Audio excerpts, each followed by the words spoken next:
From UFOs to ghost and psychic powers, history is riddled with unexplained events. You can turn back now and learn the stuff they don't want you to know. This podcast is brought to you by Audible.com, the internet's leading provider of audiobooks, with more than 85,000 downloadable titles across all types of literature. For the stuff they don't want you to know, audience members, Audible is offering a free audiobook to give you a chance to try out their service. One audiobook to consider is 1491, New Revelations of the Americas Before Columbus by Charles C. Mann. A favorite among How Stuff Works staff, this book rewrites the history of North America in a well-researched and compelling way. That's 1491, New Revelations of the Americas Before Columbus by Charles C. Mann, available from Audible.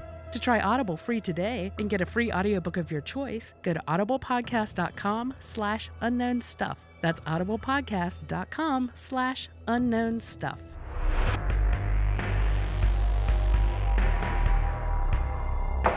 Here are the facts.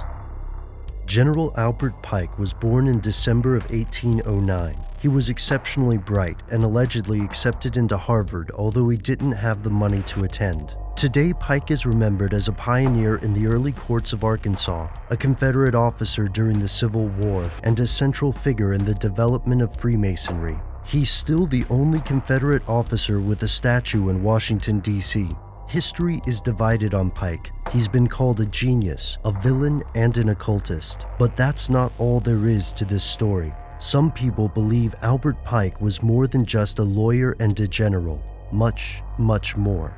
Here's where it gets crazy.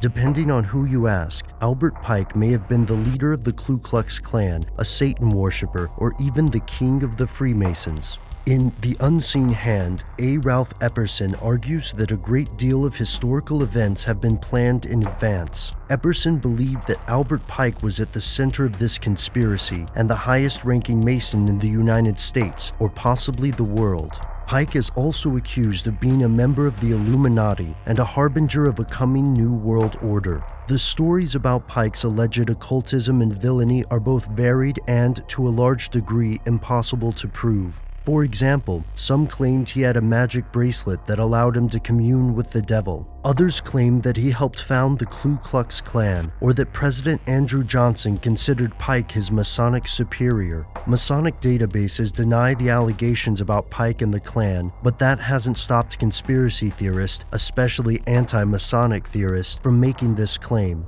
Anti-Masonists believe that Freemasons have destroyed most of the records proving Pike's involvement in sinister affairs. However, one claim takes attention over all the others. In 1871, Pike allegedly sent a letter to an Italian political activist named Giuseppe Mazzini, in which he describes a curious dream about 3 world wars. In this letter, Pike apparently outlined specific events leading up to World Wars I and II. Additionally, Pike pushed for the organization of communism, Nazism, Zionism, and other international movements as tools to escalate these conflicts. According to this letter, the Illuminati will provoke a third world war by creating religious conflicts in the Middle East. After this war is ended, the letter claims that nihilists and atheists will create bloody turmoil, leading the world's disillusioned masses to follow Lucifer. For those who believe this conspiracy theory, Pike's letter accurately predicts the course of world events. However, there are several problems with this letter, and the vast majority of historians believe it's a hoax.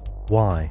First, there's the use of anachronistic terms like Nazi, an abbreviation of National Socialist Party, which wasn't coined until decades later. Secondly, a notorious French prankster known as Leo Taxil confessed to the hoax, claiming that he had penned this letter himself. Third, claims about the letter have expanded over time, including the addition of new material or misquotations of the original letter. Fourth, Albert Pike was a lifelong proponent of states' rights or small government. It seems odd that someone so against federal power would work to make a one-world government. Yet conspiracy theorists such as Edith Starr Miller and William Guy Carr believe the hoax claims are simply an attempt to bury the truth. For those who believe this letter is genuine, the claims of skeptics and historians are only further evidence that there's something they don't want you to know about Albert Pike.